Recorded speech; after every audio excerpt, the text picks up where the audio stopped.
जरा एक लम्हे के लिए तसव्वुर करें कि आपको एक कमरे में बंद कर दिया जाए जहां न रोशनी हो, न आवाज हो, न दरवाजा खुले, न कोई आपको जवाब दे, और आपको बताया जाए कि अब आपको यहां अकेले रहना है।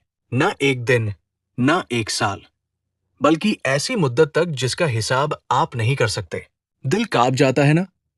मगर हकीकत यह है कि हम सबको एक दिन इससे भी ज्यादा गहरी तन्हाई का सामना करना है, और वो है कब्र की तन्हाई। क्योंकि कब्र की सबसे खौफनाक चीज अजाब नहीं बल्कि वो अकेलापन है, जहां इंसान पहली बार समझता है कि दुनिया की सारी भीड़, सारी मसरूफियात, सारे रिश्ते सब पीछे रह गए, और अब सिर्फ वो है और उसके आमाल है।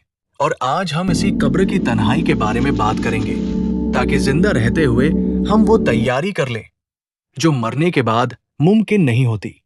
इंसान दुनिया में शायद ही कभी अकेला होता है। बचपन से बुढ़ापे तक वो आवाजों, लोगों, रोशनियों और ताल्लुकात में घिरा रहता है। घर में खानदान, बाहर दोस्त, हाथ में मोबाइल, कानों में शोर, दिल को बहलाने के हजार सामान। मगर जैसे ही मौत आती है, एक लम्हे में सब छिन जाता है। कब्र में उतरते वक्त न कोई दोस्त साथ जाता है, न खानदान, न दौलत, न नाम, सिर्फ एक कफन और आमाल।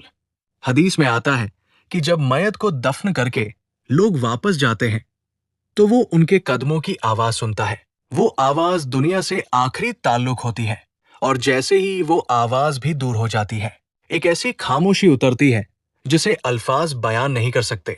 यही वो लम्हा है जब इंसान को एहसास होता है कि दुनिया में वो कभी इतना अकेला नहीं था जितना अब है। कब्र में न दरवाजा है, न खिड़की, न पुकारने वाला। वहां सिर्फ आमाल साथ होते हैं। अगर आमाल नेक हो तो वो साथी बन जाते हैं। हदीस में आता है कि नेक आमाल एक खूबसूरत चेहरे वाले शख्स की सूरत में आते हैं और कहते हैं, घबराओ नहीं, मैं तुम्हारा अमल हूं, मैं तुम्हें तन्हा नहीं छोड़ूंगा। फिर कब्र कुशादा हो जाती है, खुशबू आती है, रोशनी भर जाती है, और इंसान की तन्हाई सुकून में बदल जाती है। मगर अगर आमाल खराब हो तो वही आमाल खौफ बन जाते हैं।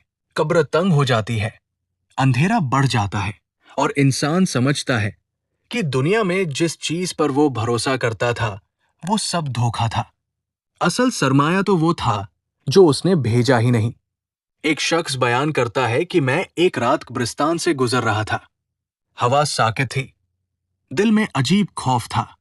मैं एक कब्र के पास बैठ गया, और अचानक दिल में ख्याल आया कि यहां लेटा शख्स कल तक मेरे जैसा जिंदा था, हंसता था, खाता था, बातें करता था, मगर आज खामोश है।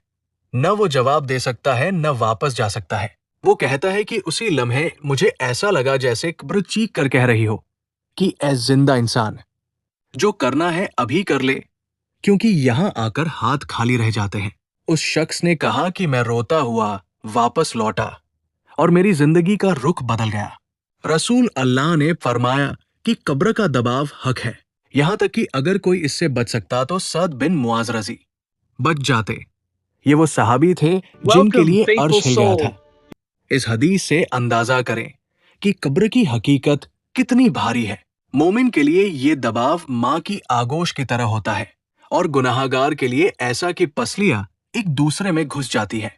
यही वो लम्हा है जब इंसान दुनिया की ताकत, शोहरत, गुरूर सब भूल जाता है, क्योंकि कब्र में कोई हैसियत नहीं चलती, सिर्फ अमल चलता है। कब्र की तन्हाई दरअसल हमें जिंदगी का सबक देती है कि हम जिस दुनिया को हमेशा का घर समझ बैठे हैं, वो आरज़ी सराय है। असल घर आगे है। यहाँ के रिश्ते वहीं तक साथ है जहां तक सांस है। उसके बाद सिर्फ वो चीज साथ जाती है जो अल्लाह के लिए की गई हो। एक सजदा, एक सदका, एक माफी, एक आंसू, एक सच्ची तौबा। यही चीजें कब्र की तारीकी में रोशनी बनती है, वरना इंसान अपनी ही गफलत के अंधेरे में डूब जाता है। दोस्तों, कब्र की तन्हाई डराने के लिए नहीं, जगाने के लिए है।